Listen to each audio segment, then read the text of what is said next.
Ketika tawa dan takwa bersatu, lahirlah sebuah kebijaksanaan yang membumi. Inilah Punakawan. Bagi sebagian orang, Punakawan hanyalah tokoh penghibur dalam pewayangan Jawa lucu, jenaka, dan sering dianggap remeh. Namun di balik kelucuan itu, tersimpan falsafah hidup yang teramat dalam. Bahkan syarat dengan nilai-nilai Islami. Punakawan tidak hadir sebagai raja atau ksatria agung. Mereka hadir sebagai sahabat yang menegur tanpa menggurui, mengingatkan tanpa menyakiti, dan menyampaikan kebenaran dengan bahasa rakyat. Melalui tokoh-tokoh ini, ajaran Islam dikenalkan secara halus dan penuh kearifan. Tidak dengan paksaan, tetapi melalui seni, budaya, dan tawa yang menenangkan jiwa. Punakawan mengajarkan bahwa iman tidak harus kaku, bahwa dakwah tidak selalu keras, dan bahwa kebijaksanaan bisa hadir lewat kesederhanaan. Inilah kisah tentang Punakawan, tokoh budaya Jawa yang menjadikan tawa sebagai jalan, dan takwa sebagai tujuan. Punakawan berasal dari dua kata, pana dan kawan. Pana berarti cerdik, cermat, dan tajam dalam berpikir. Sedangkan kawan berarti teman. Maka Punakawan dimaknai sebagai teman cerdik, sahabat yang memiliki pandangan luas dan kebijaksanaan dalam menyikapi kehidupan. Dalam falsafah Jawa, Punakawan digambarkan sebagai sosok yang tanggap ing sasmitalan impat pasang inggrahita. Artinya, mereka peka membaca tanda-tanda zaman, peduli terhadap penderitaan sesama, dan mampu memahami persoalan hidup, baik yang tampak maupun yang tersembunyi. Punakawan bukan sekadar pelengkap cerita wayang.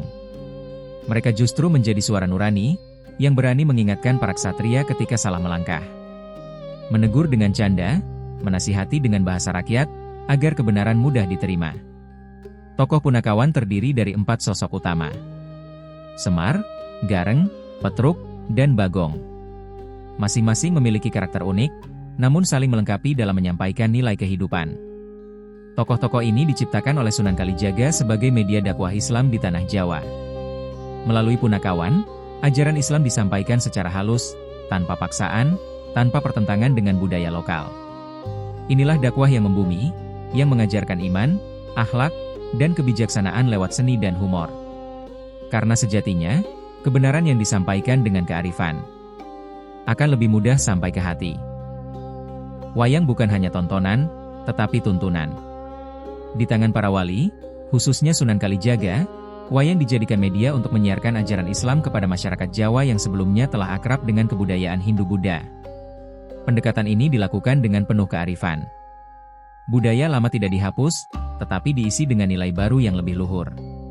Melalui wayang, ajaran Islam diperkenalkan secara perlahan, tanpa paksaan dan tanpa konflik. Disinilah peran Punakawan menjadi sangat penting. Tokoh Punakawan sengaja diciptakan dan disesuaikan dengan nilai-nilai Islam. Mereka hadir dalam lakon yang penuh hiburan, canda, dan keakraban. Namun di balik itu tersimpan ajaran tentang tauhid, akhlak, kejujuran, kesabaran, dan kepedulian sosial. Punakawan berbicara dengan bahasa rakyat, mengkritik kekuasaan tanpa permusuhan, dan menyampaikan kebenaran tanpa kesombongan. Inilah dakwah yang halus, yang masuk ke hati sebelum masuk ke pikiran. Menariknya, lakon Punakawan hanya ada dalam tradisi pewayangan Jawa. Ia menjadi ciri khas dakwah Islam Nusantara, perpaduan antara seni, budaya, dan ajaran Islam yang membumi. Melalui Punakawan, kita belajar bahwa dakwah tidak harus keras, tetapi harus bijak, dekat, dan penuh kasih. Pembahasan Punakawan diawali dari tokoh Semar. Sosok yang tampak sederhana, bahkan dianggap buruk rupa, namun justru menyimpan makna spiritual yang paling dalam. Nama Semar diyakini berasal dari bahasa Arab, sima'ar, yang berarti paku. Paku melambangkan sesuatu yang kokoh, kuat, dan meneguhkan. Ini menjadi simbol bahwa kebenaran agama Islam bersifat teguh, menjadi penyangga kehidupan agar tidak goyah oleh zaman. Secara fisik, Semar digambarkan tidak indah dipandang. Namun di balik wujudnya, ia memiliki sifat bijaksana, jujur, dan penuh kasih. Pesan ini mengajarkan bahwa kemuliaan manusia tidak terletak pada rupa atau kedudukan, melainkan pada akhlak dan ketulusan hatinya. Semar juga melambangkan niat luhur.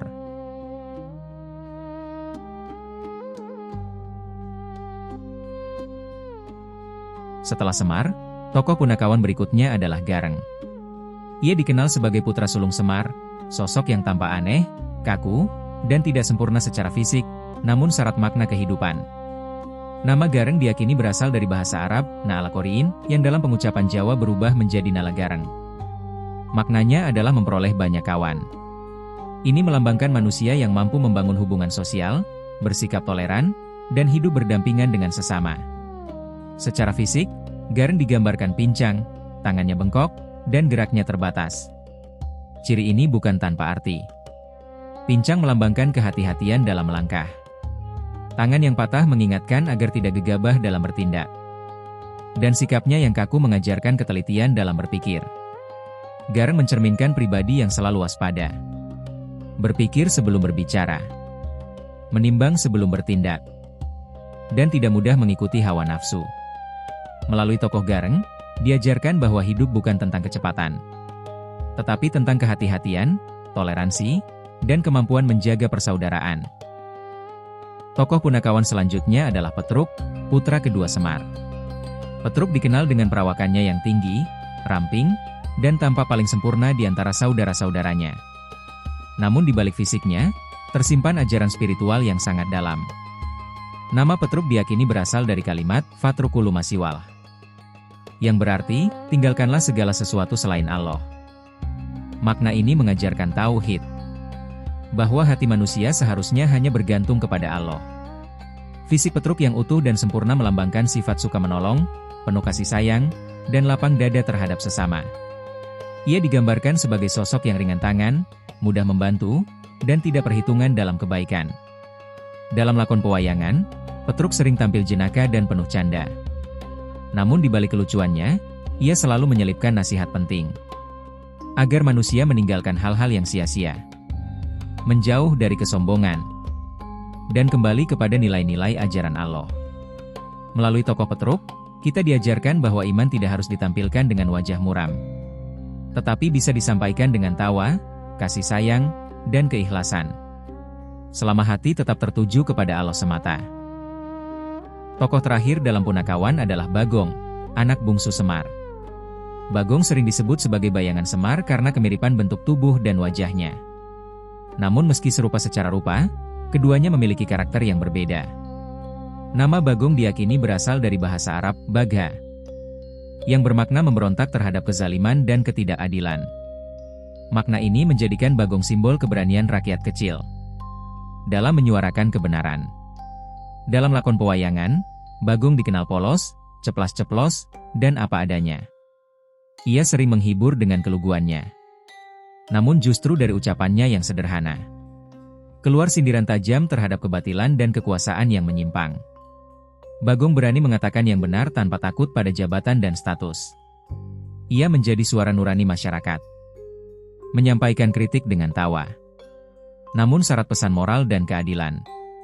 Melalui tokoh Bagong, diajarkan bahwa melawan kezaliman tidak selalu dengan kemarahan, tetapi bisa melalui kejujuran, keberanian, dan kepedulian terhadap sesama. Bagong menegaskan bahwa kebenaran harus tetap disuarakan, meski datang dari mereka yang dianggap kecil dan sederhana. Keempat tokoh punakawan sejatinya adalah cermin sifat manusia. Mereka bukan sekadar tokoh pewayangan, melainkan perlambangan perjalanan hidup setiap insan. Semar melambangkan karsa, niat yang lurus dan kokoh. Ia mengajarkan bahwa setiap perbuatan harus berawal dari niat yang benar dan ikhlas karena Tuhan. Gareng melambangkan cipta, pikiran yang hati-hati dan penuh pertimbangan. Ia mengingatkan manusia agar menggunakan akal dengan bijaksana, tidak tergesa-gesa, dan selalu waspada dalam melangkah. Petruk melambangkan rasa, perasaan yang lembut, penuh kasih, dan empati.